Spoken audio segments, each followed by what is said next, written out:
My name is Boniface, and you are welcome to your favorite channel. We'll talk today on the topic forgiveness is subconscious liberation.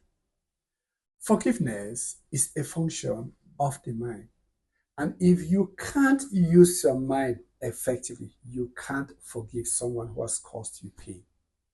Forgiveness is not a favor that you do for someone, it is medicine that you take for your own self.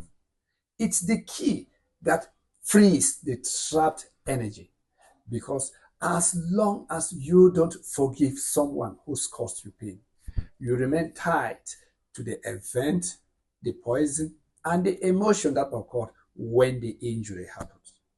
You will continue to breathe the same mental atmosphere that occurred when the injury happened.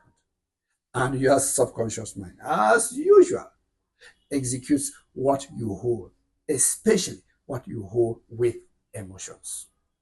Everything that you deserve, like love, money, help, and even peace, when it comes, collides against the wall of unforgiveness and flees from you.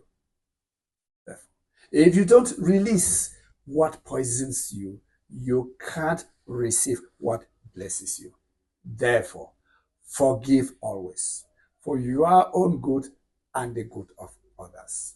Like, comment, and subscribe so we can use this knowledge to make the world a healthier and a happier place for all of us.